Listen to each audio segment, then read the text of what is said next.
school in London, went to the Byam and then the Slade School of Art, and I did 6 years of art school, and I'm still here.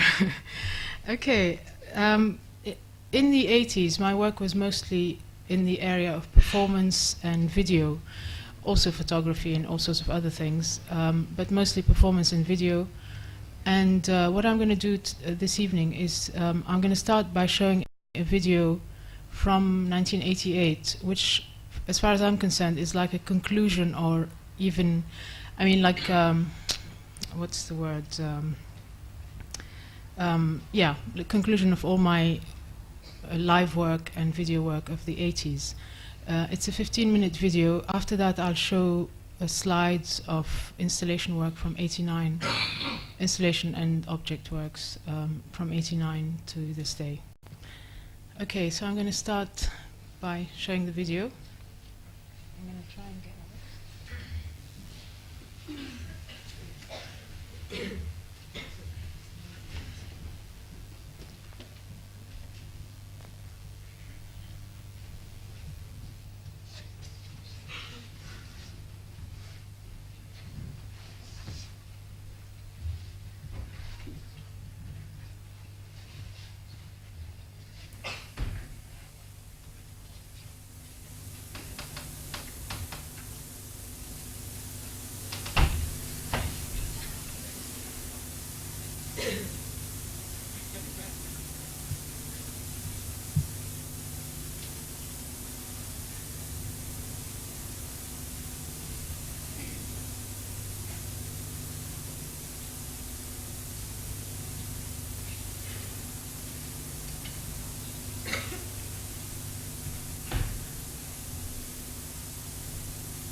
احنا ما كناش نحكي مع ابن عمتنا.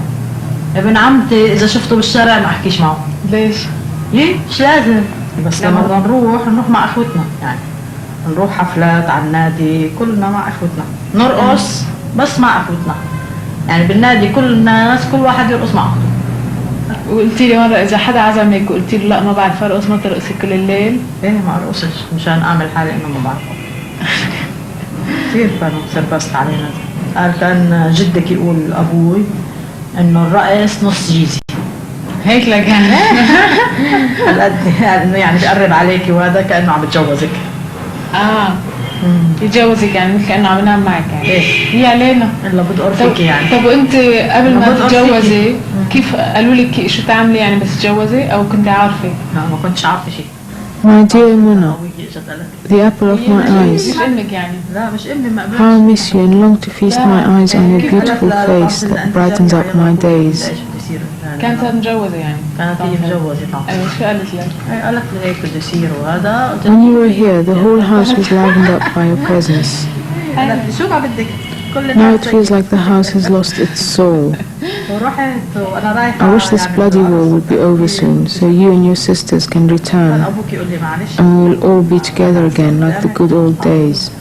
أول ما رحنا عبيتنا بحيفا وضيفوا هيك اشياء، كانوا يعني جايبين هيك مثل كاتويات وشامبانيا وشيء. I enjoyed very much all those intimate conversations we had about women's things and all that. You and I have never talked in this way before. Why don't you come back and live here, and we can make all the photographs and tapes you want. هي ندرته انه بس يتجوز البابا يذبح خروف وانا ابشع عنه. كل الليل من ناحيه الجبل مش قادر اقرب عليه. خايفة كنت؟ خايفة انا. You asked me in your last letter if you can use my pictures in your work. بعت جاب جديد والبابا بسكر من أقل شيء شرب هالبدات وقعد Go ahead and use them. And don't mention a thing about it to your father. أنا ما شربش أنا شربت نقطة أقل مشانه بس هو شرب شوي زيادة غفي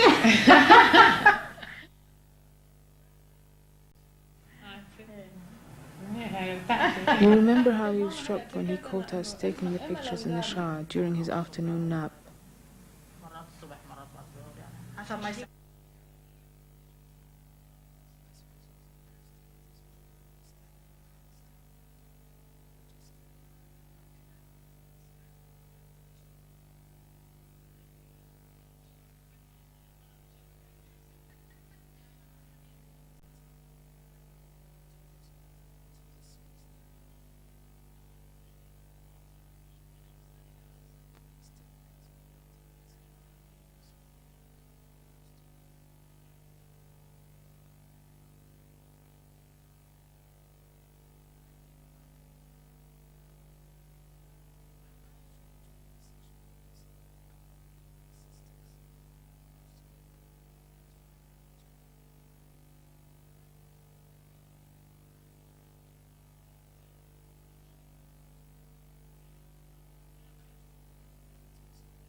trespassed on his property, and now he feels that there's some weird exchanges going on between us, from which he is excluded. He calls it women's nonsense.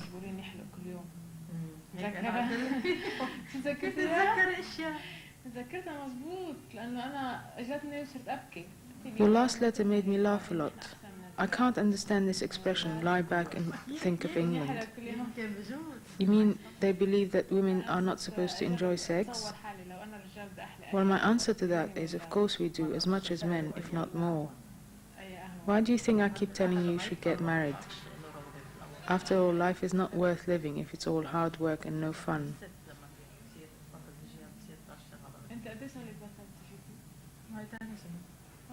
عشان هيك لسه ما قليشنا ما بالعكس بيقولوا انه المرأة في منهم بعد ما يبطلوا لانه ببطل في خوف الحبل بصفوا اكثر هيك انا لقيت انه بعدش له نفس الوعي سالك بس انت مذكرة قلل لا بس هاي الثالثة حسيت حالك تغير شيء My dear Mona, the love of my heart, how I miss you and long to hold you in my arms, even if only for 1 minute. أنا بهدي حالي يعني بقول هذا منا بضلني أقول هذا منا يعني شو ما صار لي شكات وأشياء هيك بقول كله هذا منا هي بتخربط الجسم. I don't know what you mean when you talk about a gap between us. You say you can't remember that I was around when you were a child.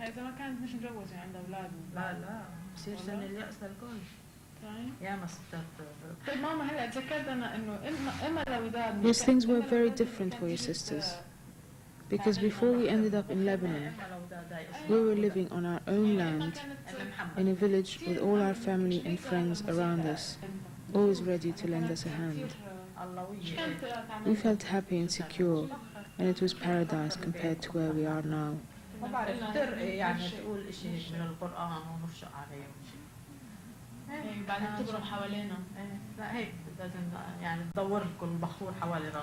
So if I seem to be always irritable and impatient, it's because life was very hard when we first left Palestine.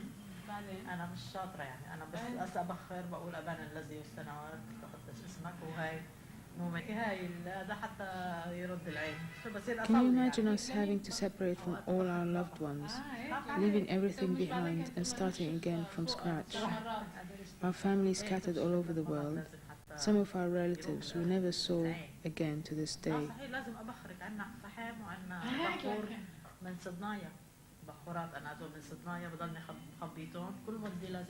I personally felt as if I had been stripped naked of my very soul.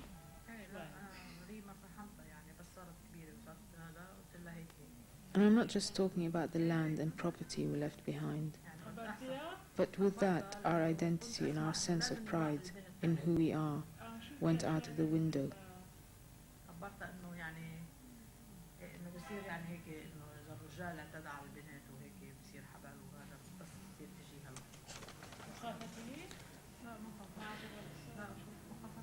Yes, of course, I suppose this must have affected you as well, because being born in exile in a country which does not want you is not fun at all.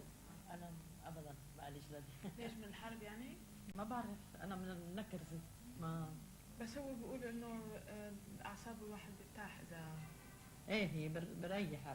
And now that you and your sisters have left Lebanon, you're again living in another exile, and a culture that is totally different to your own. So when you talk about a feeling of fragmentation and not knowing where you really belong, well, this has been the painful reality of all our people.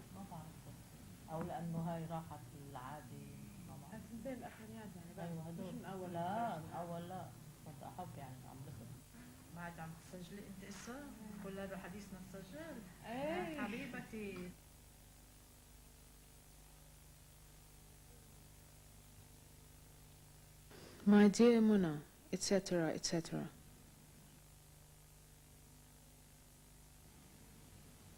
I have not been able to send you any letters for the last few months because the local post office was completely destroyed by that car bomb back in April, and there's no sign of them fixing it.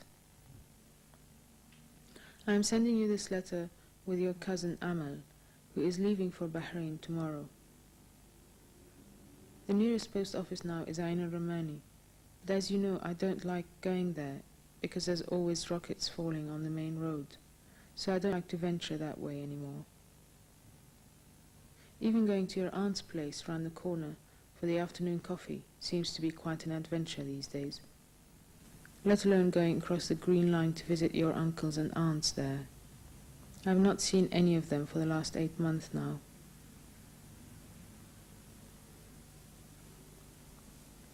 And now even the most basic link of communicating with you by letter is being denied to us.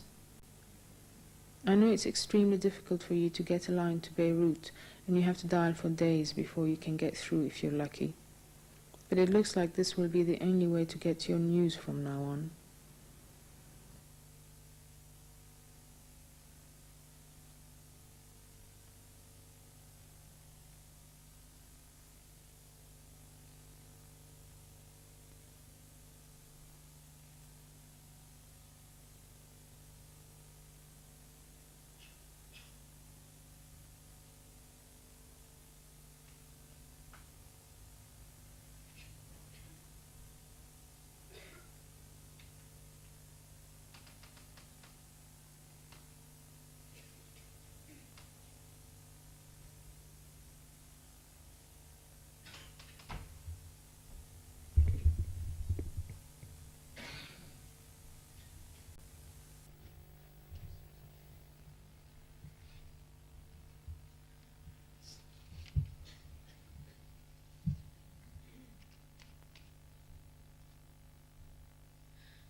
Okay.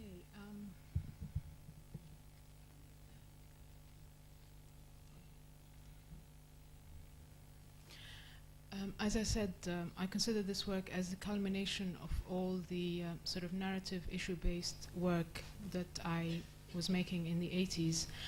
And with this work, although it's obviously based on the relationship between mother and daughter as the anchoring device for this work, it also speaks of exile, displacement, disorientation, and loss.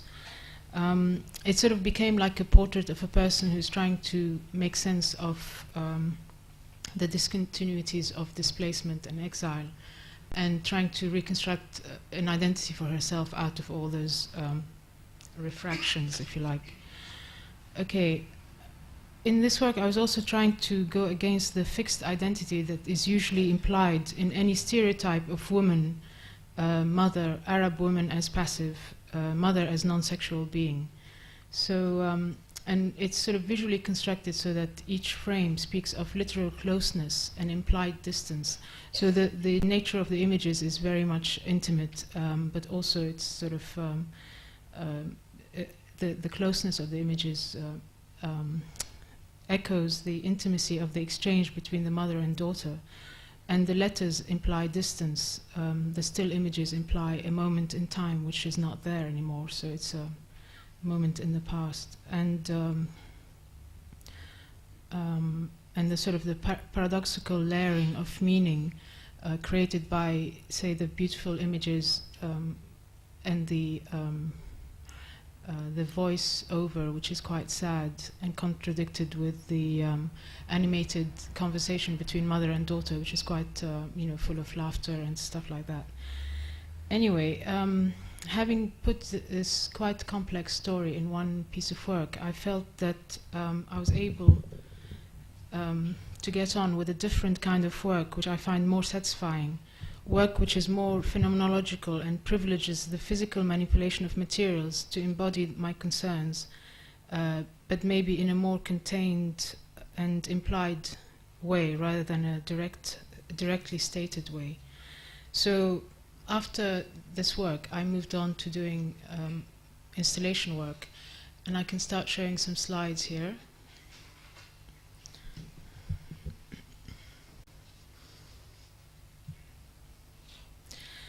This work is entitled The Light at the End, and it was one of the first works where I personally felt I was beginning to arrive at a synthesis of aspects of art that I value very much.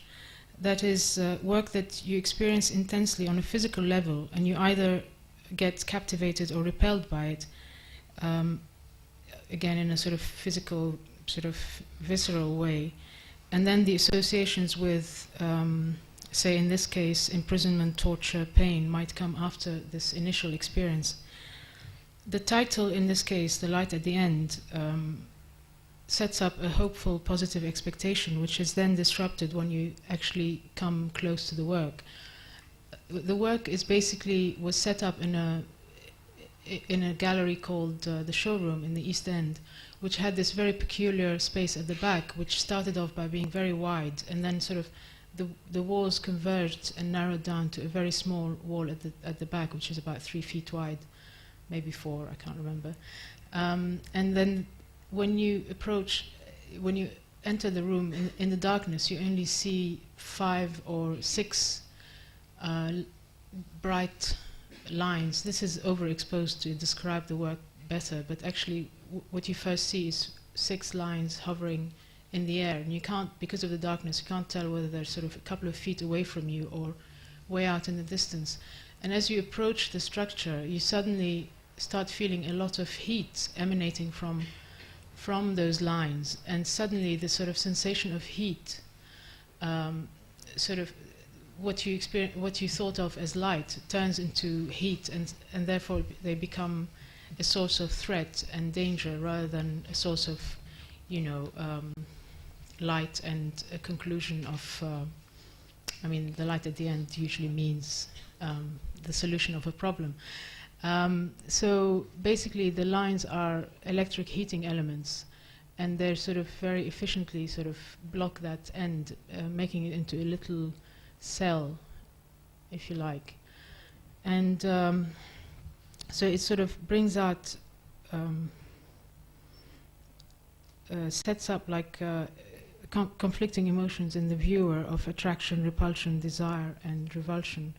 I was very surprised about the fact that I was actually concentrating on this idea of making something that sort of speaks of imprisonment, torture, pain, a sort of physical pain that you experience when you get close to the work. At the same time, it's so dangerous, it's obscene. At the same time, it seemed very attractive and sort of made you think of the sort of contradictory things in life where, for instance, if you're on the edge of a cliff, there's something they call in French l'appel du vide, where you feel you want to be the call of the void, I think it's called in English. And you sort of, on the one hand, you want to fly into that void. On the other hand, you have to retain yourself from that action, because you know that you're going to end up as a heap of bones at the bottom of the... It had that kind of feeling about it. Oh, I can do that myself, can't I? That's a close-up. And the walls here, they look a bit red, but actually it was a dark brown, and they became very fleshy looking, and I used a sort of a satin finish on the walls to make them look like they were sweating. This is a work, the first work was from 1989, this is from 1992. The slides are not in chronological order. I just grouped together works that I feel sort of deal with the same kind of issues. This is a work from 1992 called The Light Sentence. The title here is a play on words, as in prison sentence. So what you see is actually basically lockers, wire mesh lockers, a cheap form of lockers that I saw advertised in a catalogue, and I immediately saw the potential of several connotations. On the one hand, they look like animal cages, so it sort of conjures up all sorts of images of laboratory environment where some kind of animal experimentation has been taking place. For me, they also look like tower blocks. So the whole environment begins to look like an architectural model of a city lined up with the kind of boring, uniform, functional, box-like architecture designed to provide cheap housing for the masses. So perhaps what I was trying to say is that existing in those kind of conditions is like having a prison sentence, but not a heavy one. The light bulb is actually motorized and moves very slowly up and down, sometimes actually it sways as well. So the movement of the light bulb causes the shadows of the wire mesh lockers to be in perpetual movement. And it creates a very unsettling feeling. So when you enter the space, you have the impression that the whole room is swaying, and there's like this disturbing feeling that the ground is shifting under your feet. This is an environment in constant flux, no single point of view, no solid frame of reference. There's a sense of instability and restlessness in the work. The light is also sort of becomes like a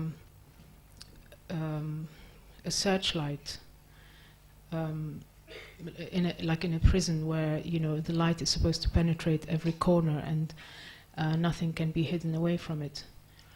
A sort of kind of surveillance effect. But I mean, I don't think it's all doom and gloom, because the movement of the shadows has a pleasant, mesmerizing side to it too, and it sort of almost induces a state of reverie.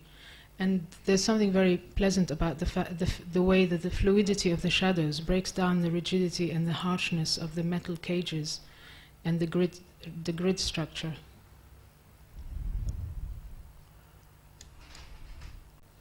That's another view, and you can see it's just one single household light bulb that just hangs in the middle. It's a very simple mechanism, although quite sort of spectacular in its effect, and sort of quite theatrical, if you like. Another work from the same year called Short Space, it consists of 3 rows of bed springs that have been taken off the bed frames and suspended from horizontal metal rods. There's a very close relationship between the bed springs and the human body. It makes you think of skinned animals, or flayed skins. I mean, this kind of cheap bedding is usually found in prisons, barracks, hospitals, dormitories, doss houses. All those institutions where the body is treated in a regimented, dehumanizing way rather than as an individual. So the work refers to some kind of institutional violence.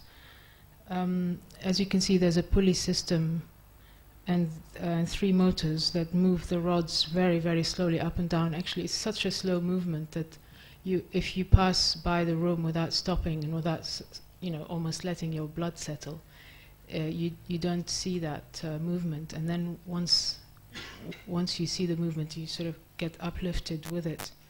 It's people have commented about it in, exhibition comments book, saying very trippy.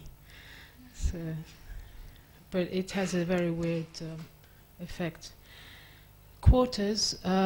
This is much later, 1996.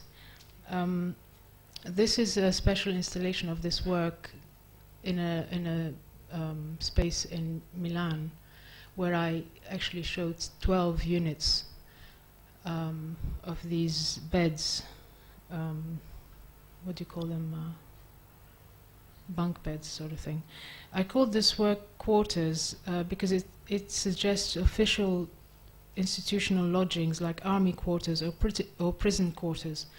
It's also about the sense of people living in layers above one another in urban environments. And there's also the expression drawn and quartered. In a lot of these works, there is a fascination with the grid, an ordered reality, a rational reality, if you like, but it's pushed to such an extreme that it becomes dehumanizing and almost fascistic. In a sense, an order that is imposed by a section of the society that gives orders and wants to beat human beings into containable, controllable entities. I mean, I've always been interested in the architecture of prisons, and have been, since student days, influenced by the writings of Michel Foucault, Jeremy Bentham, Panopticon, and all those things, and issues of surveillance.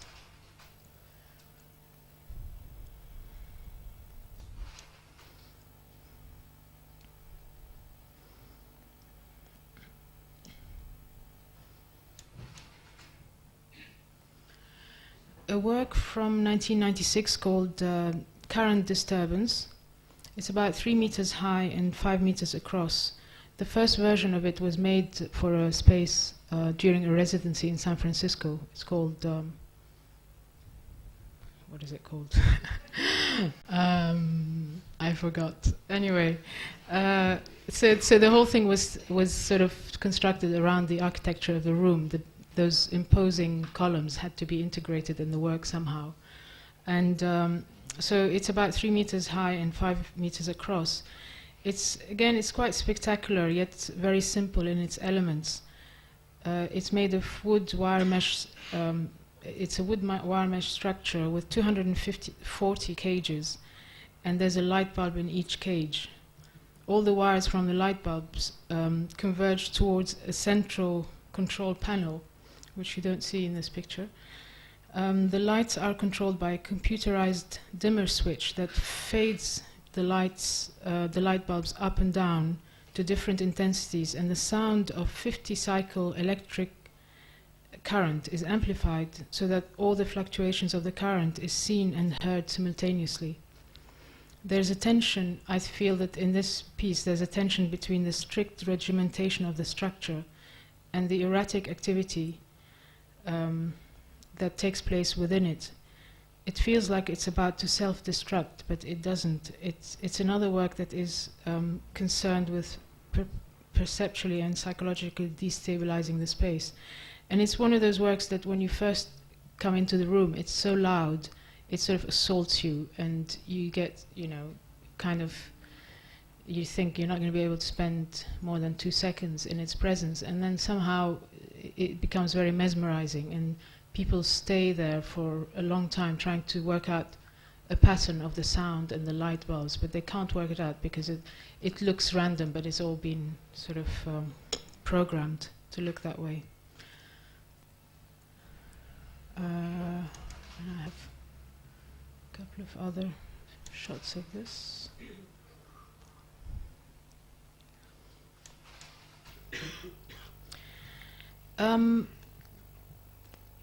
The next few works are all based on furniture, and I actually like using furniture in my work because they're objects which you encounter in your everyday life, and we already have a kind of relationship with these objects. And in a sense, what I'm trying to imply sometimes is when a piece of furniture becomes a threatening object, by implication, the environment we inhabit becomes a source of threat. So this one was made in 1992, at the same time as I was doing the big installations, Light Sentence and Short Space. And in a sense, with these large pieces dealing with a kind of institutional violence, I wanted to retain those same feelings in works that refer to a more domestic and more personal space, a relationship between two people or whatever. So these two chairs are somehow locked into a kind of intimate but quite imprisoning and unequal relationship. There's a symbiotic thing happening there, but it's uncomfortable. And with this work, it started me off making a series of works using furniture. And furniture is usually supposed to sort of support the body and give it comfort. And some of this furniture not only becomes uncomfortable, it sometimes becomes like instruments of torture. This microphone has a life of its own. It's moving. Okay, so this is a work from 1993 called Incommunicado. It's an infant's hospital cot, which has been left bare to the bare metal. It's sort of cold and harsh, and instead of having a solid base that would usually support a mattress, instead it has thin wires that have been stretched across the frame. They're reminiscent of cheese wire or an egg slicer, so there's an immediate connection with some kind of abuse. And the cot with its metal bars turns into a confining structure. But there, yeah, no, I think I'll go into this one.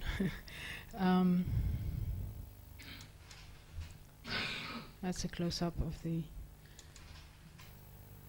This is a more humorous work from 1993 it's called Jardin Publique. I think I've lost the microphone here. No? Okay. I discovered that the words public and pubic have the same etymological source. The root is, in German, is puber, which implies that when someone reaches puberty, therefore developing hair on their pubes, they become public in the sense that they are able to vote and participate in public. This is the definition. So this is a French, quite curvaceous sort of garden chair, very feminine, with a triangle of pubic hair growing out of the holes in the seat. For me, it's a quite surrealist, humorist work. I was very much into Magritte. In fact, he was my point of entry into the art world. So that's a sort of reference to... perhaps it's also saying that something about female genitals being on public display. I called it Jardin Publique for that reason as well. That's the pubic hair coming out of the seat. Okay, this work is called A Couple of Swings, between brackets of swings. So it's two adult-sized swings, quite precious looking. I made them out of beautiful and elegant materials, stainless steel chains and crystal clear glass, to maximize the tension of an impending disaster. If they swing towards each other, they would smash to pieces. Another cot piece, this time it's made of laboratory glass tubes. It's like a circulation system with nothing circulating inside. The center is also empty. It looks like a skeleton of a bed or even a ghost image. I called it silence because it feels like you cannot even breathe when you're in its proximity, because it's so fragile. It would collapse. To emphasize the fragility of the body. Divan bed, which was made in 1996, another bed, this time not fragile at all. It's made of bare metal. It's tread plate, the sort of thing you see on floors and factories, in factories and staircases, and it has this distinctive raised pattern. The tread plate is a very cold and unyielding equivalent to the soft quilting that you usually expect to see on this kind of bed. I was going to call this piece sarcophagus, actually, so that gives you an idea of what I was thinking about, but I called it divan bed.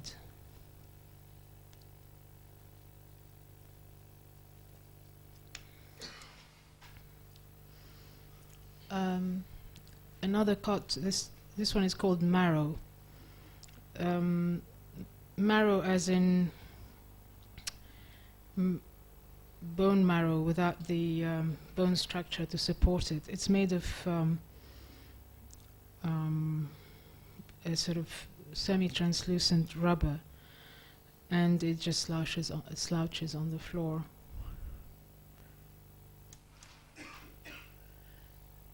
Another cot piece, this time is a found object, a cot with wheels. Can you focus this a bit? Oh, sorry, you're doing that. Okay. It's actually something I did, one of the works I did during a residency in the Shaker community.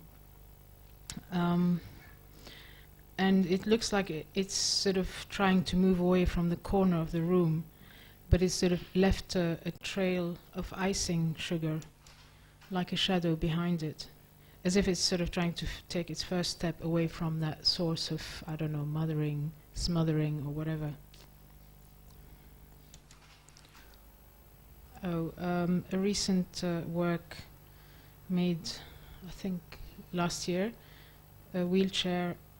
I'm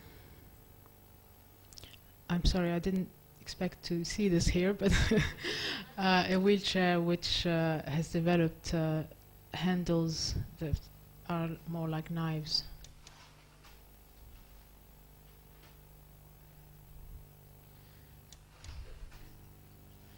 And now a few, 2 or 3 works that are sort of quite different. this is a work called Socle du Monde, 1992. It's a work that takes the title of a piece by Piero Manzoni. It's actually a homage to a work that Piero Manzoni made in 1961, which has the same title. And his work was a homage to Galileo. You probably know Manzoni's work, but it's actually an iron plinth placed in a park in Denmark. And it has an inscription on it, which is seen upside down. And that's so the whole thing, the Socle du Monde, is actually upside down, meaning Socle du Monde is pedestal to the world, pedestal of the world, or plinth for the world. So it's a sort of a bit of a joke that the world is underneath, and that's the and of course, as you know, Galileo is the one who knocked the Earth off its pedestal, and he was putting it back on that. So it's a tongue-in-cheek sort of homage to Galileo. I mean, here I was pretending that I was looking at the same plinth 30 years later, where the plinth has been affected by death, disease, decay, destruction, and disintegration, and has itself lost its homogeneity and stability, and taken on the appearance of a decaying, unstable structure. So by implication, the world, which is supposed to support, is also in a shaky situation.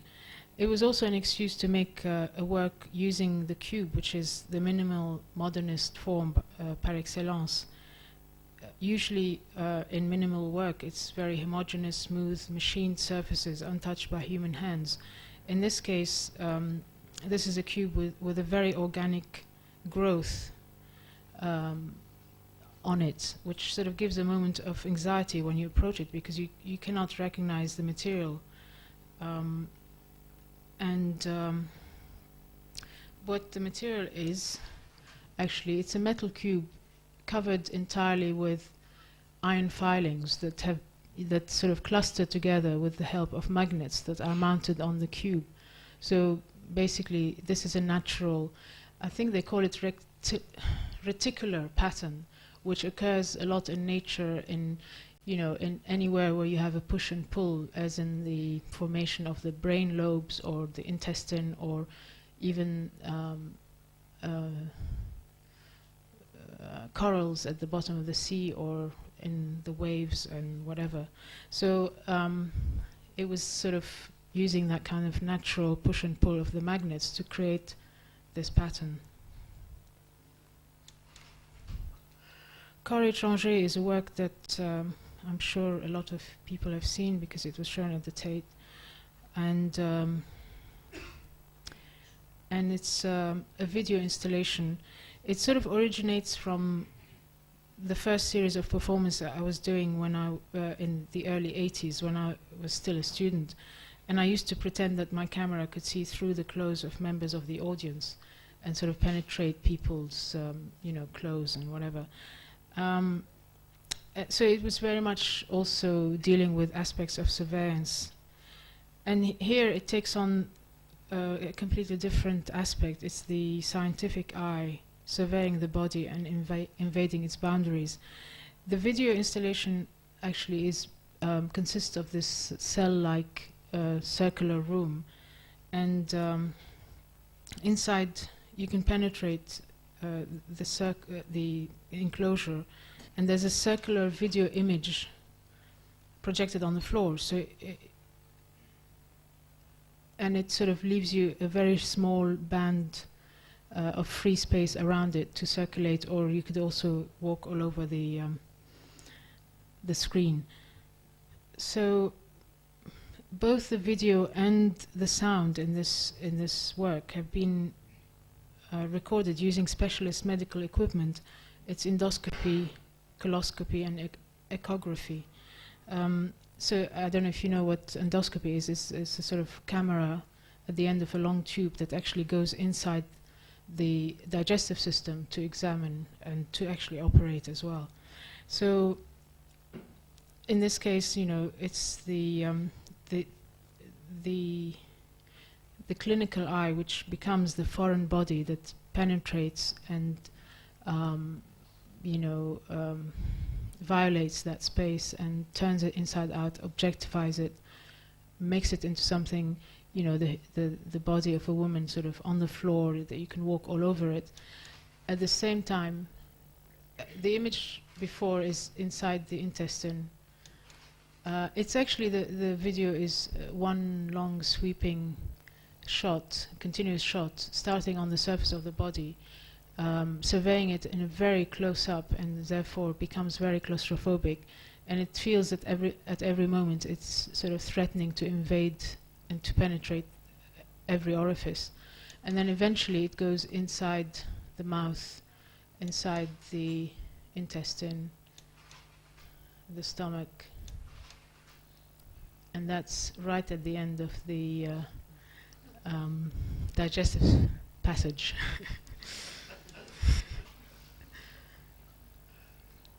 I mean, what I wanted to say about this work is, again, like there's that kind of contradiction between something that has like a dual aspect. There's a sensuous side to it, but at the same time it's sort of quite frightening, because also in places, especially when you're in the intestine, it's sort of, and that's on the floor and it's moving, and you're standing right at the edge of this thing that looks like an abyss that can swallow you up and engulf you. It sort of brings out all sorts of you know, anxieties usually associated with female body, of the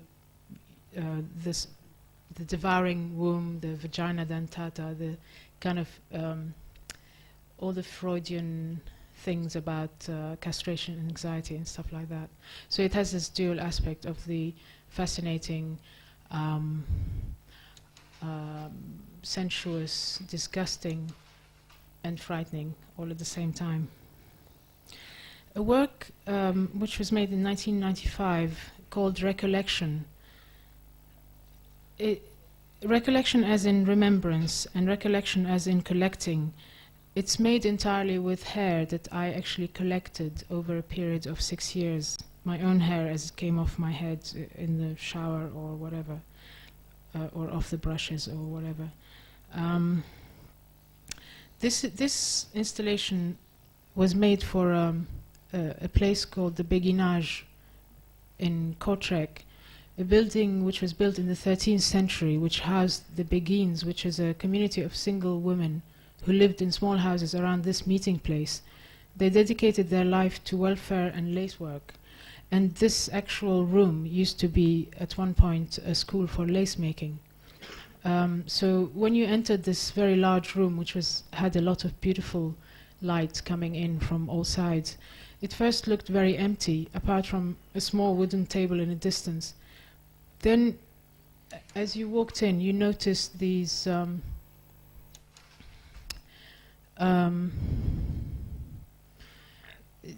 things on the floor that sometimes sort of almost disappeared because they merged with the floor, you know, the grain of the wood. And you sort of walk in trying to avoid them. What they are, they're sort of small hairballs, sort of empty in the middle, but in perfect balls.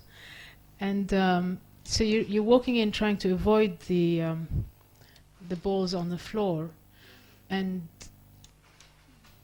suddenly you feel something brushing your face, and you realize that from the beams in the ceiling there's single hairs hanging down like cobwebs at sort of head width.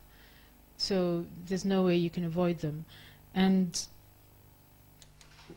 you have, I mean, you're walking in to get to this object at the end, and what you see then is a very roughly made loom with a piece of weaving on it, also made of hair. It sort of looks unfinished and looks like it's been left behind. So, I mean, I call it recollection as in, you know, the women who occupied that space for centuries.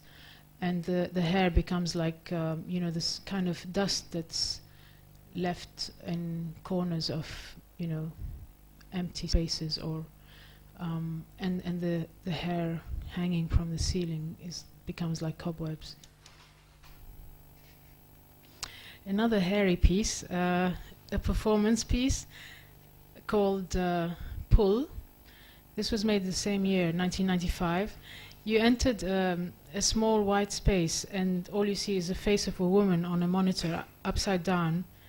I mean, she's apparently sleeping, and there's like real plaited hair hanging underneath. And when a person actually touches the hair or pulls at it, there's an immediate reaction on the face of the woman. In fact, what it is, in this instance, I did the performance myself. I was lying behind the monitor on a bed, and the hair was attached to my own hair. So as soon as they touched the hair, I could feel it. It's a sort of play between the real and the representation of reality, if you like, mediated through the video electronic eye.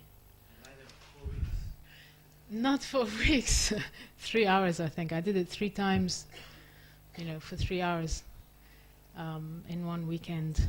Another hair piece. This was, like a play on the sacred and the profane, if you like, using something that's a base object material, but used as decoration. This is a hair necklace, which I made for a show called Shopping, where the artists were intervening in all sorts of shops around the museum in Bordeaux, and I asked to be given a bust from Cartier and be allowed to show it in a Cartier window, and that's what the result.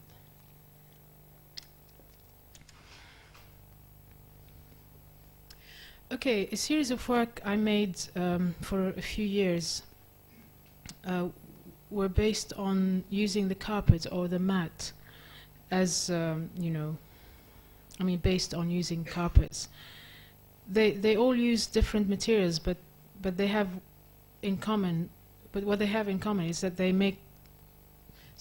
What they have in common is they make you question the ground you're walking on. This is a work, a carpet called pin carpet.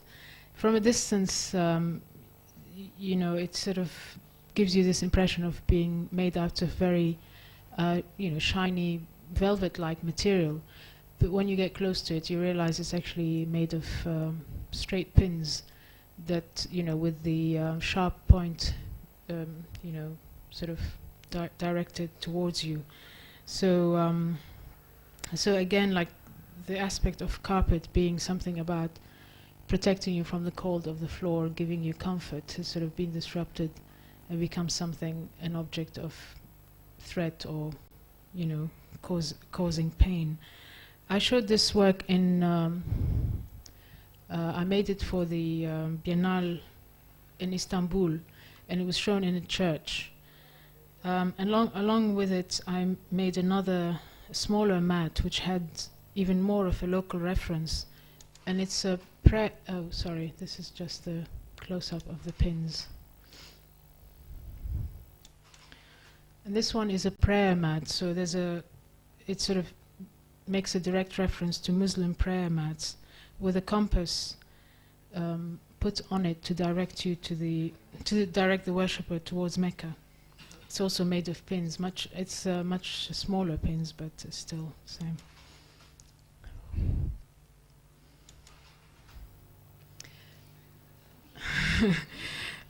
Doormat, another work where it is obviously both welcoming and potentially harmful. But there's an interesting sort of phenomenological thing that happens here. From a distance, you can actually see the word welcome very clearly, and it's made with smaller pins, so it creates like an indentation into the surface. But when you get very close to it and you're right above it, the word welcome disappears, and that's when you see also that it's made of pins.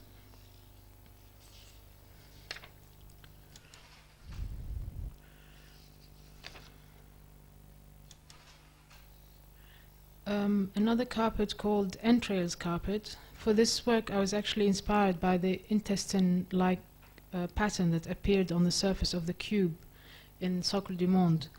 The material it's made of is translucent silicone, and it's very sensuous, but the pattern of entrails is very realistic here and quite repulsive.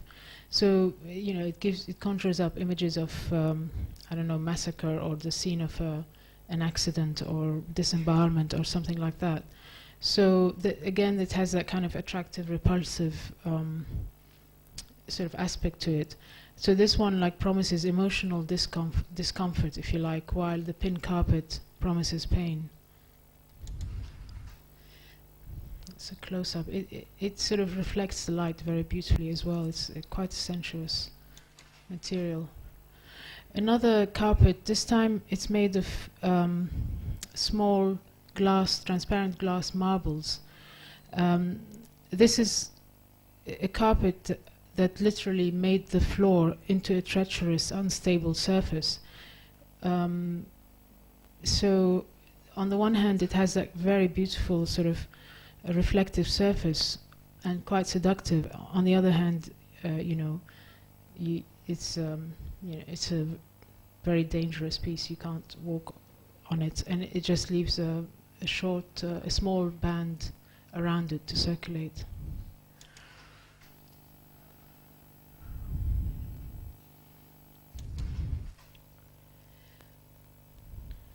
Okay.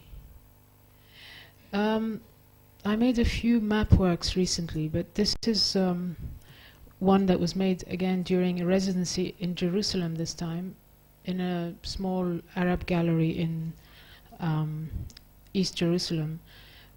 The work I made there, which was all sort of made in situ, inevitably became a reflection on aspects of the situation there. This floor piece was made with about 2,200 squares of olive oil soap that comes from a city north of Jerusalem called Nablus. One of the reasons why I used the soap is because it has that kind of transient aspect to it. But also, for me, that's the soap almost symbolized a sense of resistance, because it's one of those traditional Palestinian productions that carried on since the last century, despite all the drastic changes that have taken place in the area. What you see there, which is not very clear, all these lines are made with little glass beads that are used usually for embroidery. And what I did is I drew on it the map of the Interim Oslo agreement between Israel and the Palestinians. What it shows is the contours of the areas that were supposed to be handed back to the Palestinians according to the Oslo peace agreement. But the reason why I was interested to do something with this map, and here you only see a tiny section of it, unfortunately, is because the map itself is like hundreds of little islands, like the Caribbean islands, with no continuity or territorial integrity between them. So it's a map that makes you, really wonder how anybody could have thought of making all these borders and all these little areas and separating them from each other. So it's obviously a map about dividing and controlling the area, but the aspect of the surface, the image on it, also looks like a disease growing on the surface of the soap. So I don't have much more to say about it. So having made this work, which was all about infinitely dissecting an area and setting up blocks and ludicrous amounts of borders, I made a very idealistic map after that, where there are no borders whatsoever. And this is a map which was made last year for a space in Basel. And this time it's made of the same transparent glass marbles as the carpet. A map without political border, a sort of internationalist attitude, if you like. Maybe a bit of a naive vision, but I'll leave you to reflect on the implications of such a sort of equalized world without borders and whatever. And that's it. Okay.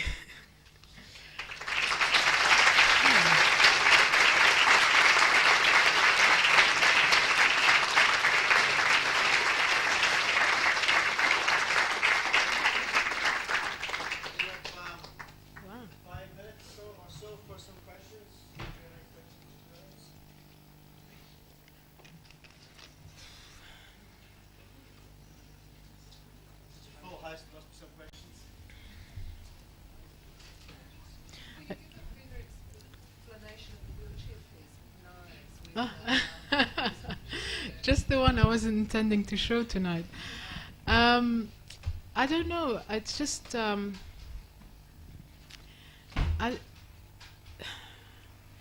it's a difficult piece because it's like if I explain it, it becomes like so literal in a sense. It's like if you imagine someone who is in a wheelchair, obviously one that can't be maneuvered by the person who's sitting in it, and they need other people to help them move around.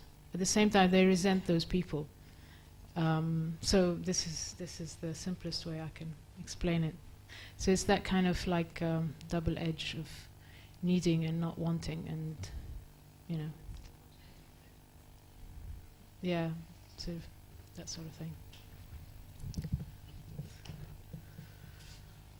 Okay, are there any other questions? I just wondered if you're making any more work exploring body, interiors of bodies. I made another work called, with the projecting the image on a plate, using that. I don't have immediate sort of plans for that, no.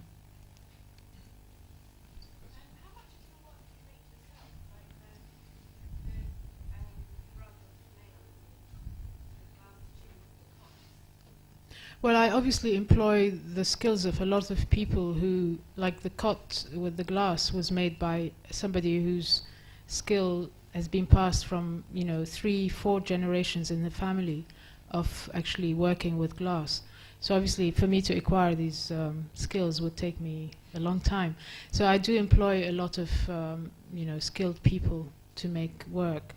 I mean, the pin carpet was made during, again, I was invited to do production with a place called the Fabric Workshop in Philadelphia, and they employed students to do the sort of boring work of putting the pins in every hole in the canvas. Obviously, if I do something like that, that's a year's work that I can't do anything else. So, yeah. Perhaps the last question back there.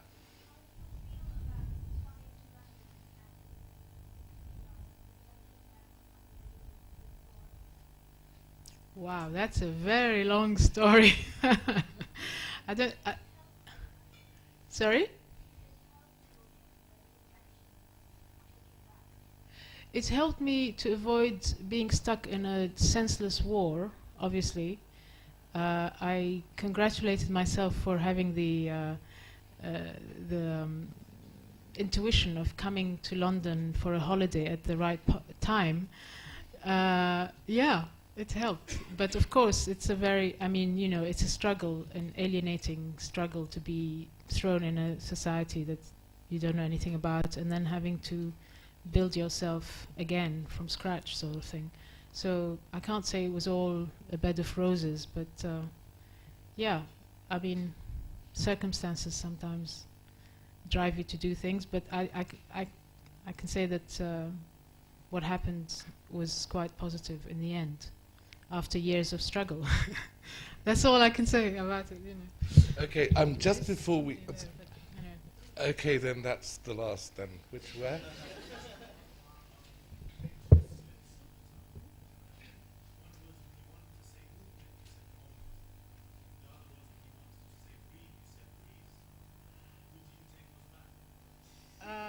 We have an analyst here. Actually, it was even written in my notes as breeze. It's funny. I'd never noticed it before. I don't know. I don't know what it means. I mean, moment and what was it? Movement and moment. I'm sorry, I can't answer this. Okay, well, look, just before we do end, I did just want to say, and I think it's a kind of very appropriate audience, that there are still some kind of tickets available for the conference that we're having next week on London, the post-colonial city. While we've been kind of preparing for the conference and kind of announcing it before, for kind of security reasons, we have not been able to say what we can now say because the building's been done for security, that Salman Rushdie will be speaking at it. So you can get application forms for tickets at the reception, and in the meantime, please do have a look at the photographic competition. Mona Hatoum, thank you very much indeed. Thank you.